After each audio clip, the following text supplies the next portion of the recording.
Welcome to RAFACOR, your trusted source for medical learning and healthcare awareness. If this video helps you, please like, share, and comment your thoughts. And subscribe to RAFACOR for more medical education and updates every week. Alright, let's go into the video. Welcome back to The Explainer. So today, we're taking a look under the hood of a biological system that affects literally millions of people worldwide. We're going to break down the exact mechanics of diabetes. No jargon, just straight facts on how our internal machinery actually operates. Let's just dive right in.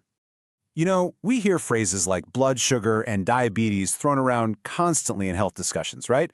But what is actually happening mechanically when your blood sugar rises? Today, we aren't just going to memorize some dry definitions. We are mapping this biological process out step by step so we can really visualize the mechanics at play here. And to do that, we're relying on this specific medical text as our core source material for today's explainer. It's packed with super clear, actionable info about how this condition works. We're using the exact facts from this summary to build a really solid foundation of understanding. So, no fluff, just the straight facts. Okay, let's start right at the baseline. Our source defines diabetes as a condition where the body cannot properly control blood sugar levels. And the absolute crucial point here is that this isn't just about eating too much sugar. It's fundamentally an issue of control. It's a breakdown in the body's natural regulatory system. But to truly grasp how that breaks down, we kind of need to understand how the system is supposed to work when everything's running smoothly. So, picture this. Your normal, healthy body is like this bustling, incredibly efficient operation. Glucose, which you get from the food you eat, is the essential fuel that literally powers every single cell in your body. But glucose can't just casually walk through the front door of your cells on its own. It needs a biological key. And normally, your body produces a hormone called insulin, which acts exactly like that key. It unlocks the doors to your cells, letting that glucose move straight out of your bloodstream and inside to be burned for energy. When this whole system is clicking, your fuel is used efficiently and your blood sugar stays perfectly balanced.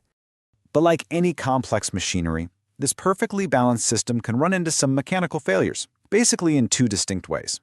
In diabetes, that beautiful key and lock mechanism we just talked about breaks down. In the first scenario, the body just doesn't make enough insulin. The factory is underperforming, so to speak, so there simply aren't enough keys to open up those cell doors.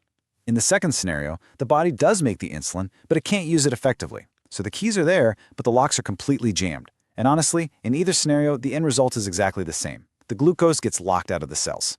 And because that glucose is locked out, whether you're missing keys or dealing with jammed locks, it literally has nowhere else to go. It just stays there, circulating in the bloodstream, which causes your blood sugar levels to rise. This is it. This is the core mechanical failure of diabetes right here. All that energy your body desperately needs is just trapped in transit, unable to reach its final destination, and it causes this massive backup in the system. So, how does your body actually tell you that this system backup is happening? Well, it starts ringing some physical alarm bells. Our source material flags 4 really common warning signs to keep an eye out for. First, increased thirst. Second, frequent urination. Third is fatigue, which makes total logical sense, right? If you remember that your cells are literally locked out from getting their fuel, of course you're going to feel exhausted. And fourth, blurred vision. Look, these aren't just random annoyances. They are your body's very direct signals that your blood sugar control system is struggling and really needs some help. But here's the good news. While this is a system failure, it is absolutely a system that can be managed effectively. Our source lays out 4 major pillars for doing exactly that. Step 1, healthy eating. Step 2, regular exercise. Step 3 is medication, which, by the way, is designed to help bypass or fix those missing keys and jammed locks we just talked about. And Step 4, consistent monitoring. By leaning on these 4 tools, a person can proactively step in and provide that crucial control over their blood sugar levels that their body is just kind of struggling to maintain on its own right now. Which brings us to a final, really powerful thought straight from the conclusion of our source. Stay informed, stay healthy, understanding the sheer mechanics of your body, knowing about the locks, the keys, those system backups, and the warning bells, that is absolutely your best foundation for proactive health. So I'm going to leave you with this.